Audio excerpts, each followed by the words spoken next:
Traders! Stop taking trend signals in the middle of consolidations and pay attention. This is the exact price area in Bitcoin and Ethereum that I've been talking about, that I've been mapping out, and that I've been waiting for. Price is not reacting to random levels right now. It's coming back to our levels. Bitcoin is sitting right where structure usually decides. Ethereum is interacting with the zone I planned for days ago. And this is usually the point where patience starts to get tested. I am not chasing anything. I am not forcing entries. I am just letting price come back to the areas that I've been watching from the start. In this update, I will walk you through what just happened on Bitcoin, why this level is very important, and what decides continuation versus something more. And then we'll focus on Ethereum. This is where a trade is now active. I will explain how it was entered, how I'm managing it, and what needs to happen from here. After this video, you will understand why I'm still calm, even though I'm yelling at you, and nothing is confirmed yet, and why I'm not reacting the way most people are right now. Let's go! Before we go further, make sure to hit that like button. Also, don't forget to subscribe as well. It helps me more than you think. And it tells me you want more of this type of real-time market analysis, people. As you know, I'm running a fully public trade challenge, growing an account from $10,000 to $100,000. I'm not forcing trades, I'm not reacting emotionally, I'm sitting on my hands and letting the market come to me. And by the way, we have 3 trades so far: Render, Link, and now Ethereum, which I'm going to be talking about in this video. All 3 trades were shared live in my free Telegram channel. Make sure to check it out. Before we get into the charts, let's talk about what just came out, because this matters more than people realize. The US SEC just released an investor bulletin explaining things like cryptocurrency wallets and access. That is not fear. That is normalization. At the same time, a $2 billion Sharia-compliant portfolio just revealed that they bought over 43,000 Bitcoin shares through strategy. Bringing their exposure above 150,000 shares. Wow, that is not speculative money. That is structured capital. That is long-term positioning. And that is going completely unnoticed, while everyone else is being confused by short-term movement. I am so glad that I am not the only one with big balls around here. All right, Michael, enough about the size of your balls. We don't need to keep hearing about that. Oh, yeah? What's in your wallet? Okay, so yes, price is heavy, but participation is quietly growing. All right, now let's take a step back and focus on Bitcoin, because this is where a lot of people are getting confused right now. I want to start with the daily time frame because that's where the bigger decision is forming. If you look closely, you'll notice that every single time the BTC USD longs pulled back, the Bitcoin trend was not over. It's actually where the next expansion begins. We saw this before. The most recent time this exact situation appeared, Bitcoin went on to move over 60% off its bottom.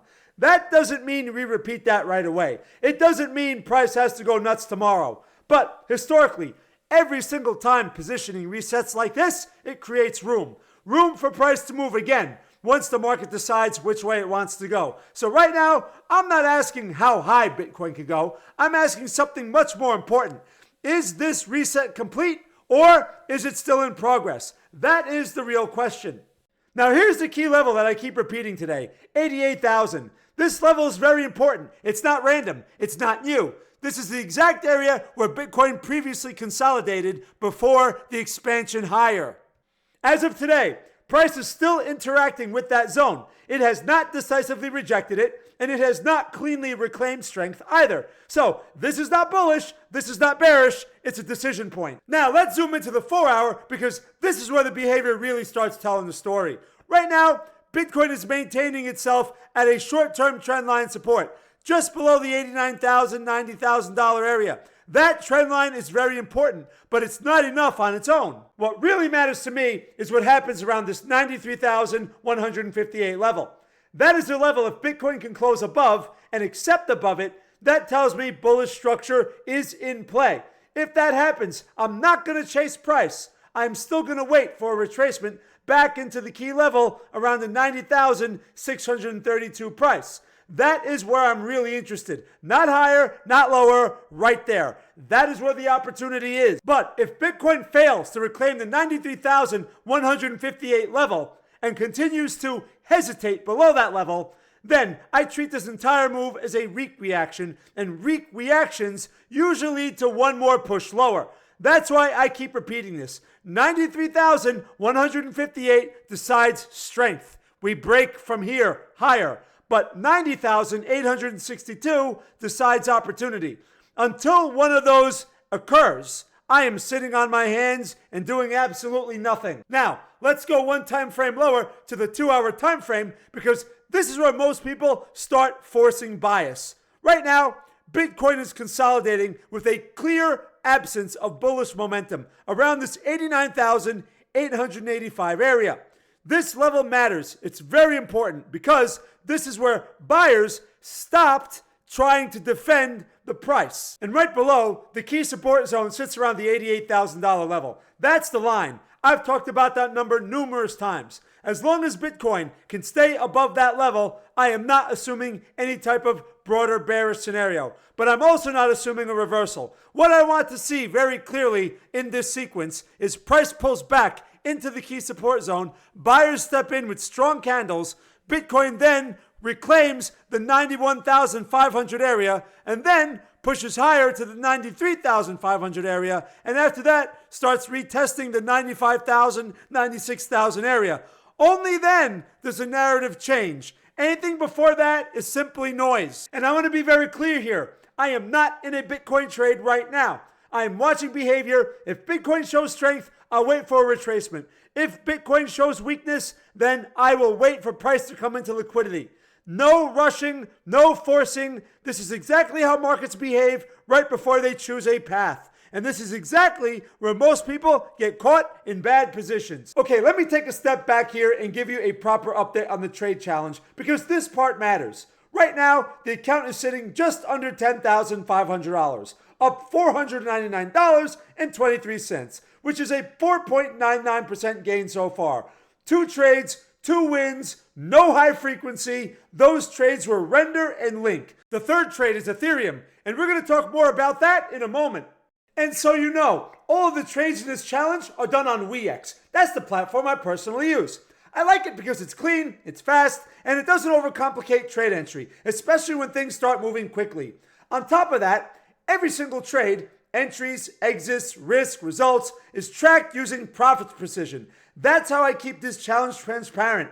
No changing trades, no putting in trades after the fact, no rewriting history. If the trade works, it's logged. If it doesn't work, it's still logged the same way. And most importantly, all setups, ideas, and updates are shared ahead of time in my free Telegram channel. Not after the move, not in hindsight. And if you're signing up to WeX or checking out Profits Precision, all the links are in the description. Using those links supports the channel, but nothing is mandatory.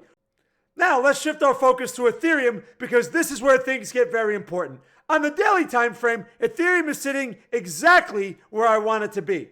This is a key daily order block that I've been talking about for quite some time. What happens here matters.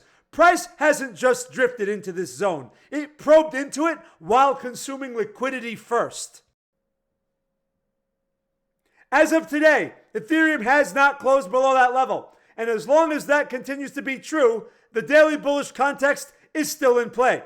Now, if Ethereum gives a clean daily close below the 2772 level, then in my opinion, the entire structure shifts. And I'll stop thinking long and I'll start thinking about shorts. But this has not occurred yet. So right now, this is not about forecasting the future, especially with absolute ideas. This is about watching how price behaves inside a level that historically matters. This is where patience usually gets tested. And this is where most people start forcing opinions. And as long as this continues to be true, the daily bullish context is still intact.